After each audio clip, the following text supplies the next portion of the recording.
శ్రీమాత్రే నమః. శ్రీ గురుభ్యో నమః. ఓం యా దేవీ సర్వభూతేషు మాతృరూపేణ సంస్థితాం నమస్తస్యై నమస్తస్యై నమస్తస్యై నమో నమః. శ్రీ గణపతి సచ్చిదానంద గురుస్వామినే నమో నమః. పూజ సమయంలో కొబ్బరికాయ గనక కుళ్ళిపోతే, కొబ్బరికాయ పాడైతే ఎలాంటి ప్రయోజనాలు కలుగుతాయి, ఎలాంటి దుష్ప్రయోజనాలు కలుగుతాయి అనేటటువంటి అంశం గురించి ఈరోజు మనం మాట్లాడుకుందాం. చాలామంది పూజ చేసేటటువంటి సమయంలో చక్కగా కొబ్బరికాయను కొట్టాలని ప్రతి ఒక్కరూ అనుకుంటారు.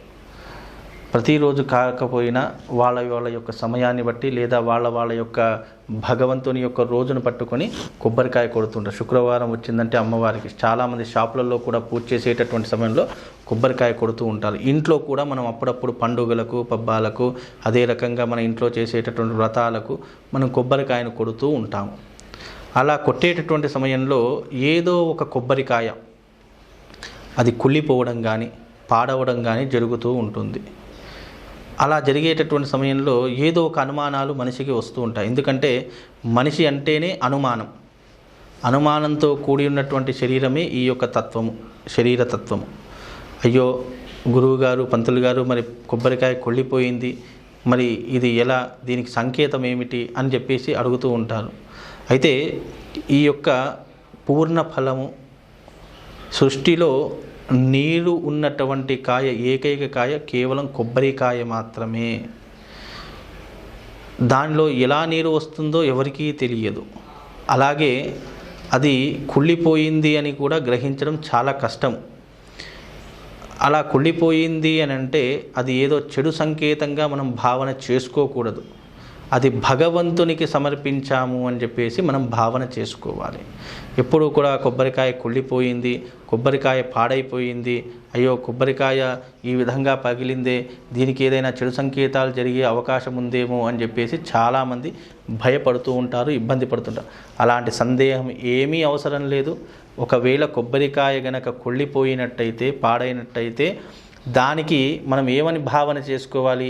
ఈ యొక్క నారీకేలం భగవంతునికి సమర్పించడం జరిగింది కనుక దీనిలో ఉన్నటువంటి ప్రతి ఒక్క పదార్థాన్ని భగవంతుడు స్వీకరించాడు అని చెప్పేసి మనం భావన చేసుకోవాలి తప్ప అక్కడ మనం నెగిటివ్ భావన గనక చేసుకున్నట్టయితే, చెడు భావన గనక మనం చేసుకున్నట్టయితే ఆ రోజంతా కూడా ప్రతి ఒక్క విషయంలో చెడు భావనలే వస్తాయి.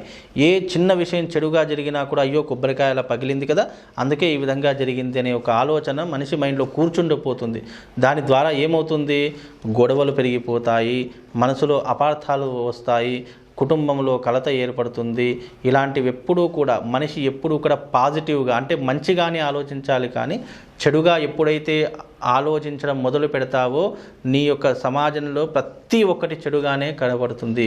ఉదాహరణకు ఒక సామెత వాడుతూ ఉంటారు, పచ్చ కామెరల వాడికి లోకమంతా పచ్చగా కనిపిస్తుంది అని చెప్పేసి అంటూ ఉంటారు. అలాగే మన మనస్సు, మన బుద్ధి, మన యొక్క ఆలోచనలు ఏ విధంగా ఆలోచించడం మొదలు పెడతాయో నీకు రిఫ్లెక్షన్ అదేలా కొడుతూ ఉంటుంది. నువ్వు చెడుగా ఆలోచిస్తే నీకు చెడు భావనే వస్తుంది, ఒకవేళ మంచిగా ఆలోచిస్తే మంచి భావననే వస్తూ ఉంటుంది.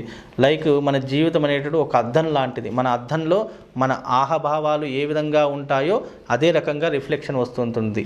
అదే రకంగా మన ఆలోచన విధానము ఎప్పుడైతే చెడుగా ఆలోచిస్తామో అదే మనకి ఏదో ఒక సమయంలో రిఫ్లెక్షన్ కొట్టి మనం కూడా చెడు వ్యక్తిగా సమాజంలో నిలిచిపోతూ ఉంటాం. కనుక ఇక్కడ కొబ్బరికాయ కుళ్ళిపోయింది, కొబ్బరికాయ పాడైపోయింది అనకుండా కొబ్బరికాయ భగవంతునికి సమర్పించాము, కొబ్బరికాయ భగవంతుడు తినేశాడు లేదా భగవంతునికి చెందినది అని అర్థం చేసుకోవాలి తప్ప ఇందులో మనం కొబ్బరికాయ ఏదో పాడైపోయింది, మనం కొబ్బరికాయ విప్పి చూడలేం కదా, మనం దాన్ని పగలగొడితే కానీ దాని యొక్క అంతరార్థం అర్థం కాదు అన్నట్టే ఆ కొబ్బరికాయ గనక ఒకవేళ గనక పాడైపోతే భగవంతునికి సమర్పించామనేటటువంటి భావన రావాలి తప్ప అన్యదా భావించకూడదు, అన్యదా ఆలోచించకూడదు. ఇది అందరూ గుర్తుపెట్టుకోవాల్సినటువంటి విషయము. శ్రీమాత్రే నమః. శ్రీ గురుభ్యో నమః.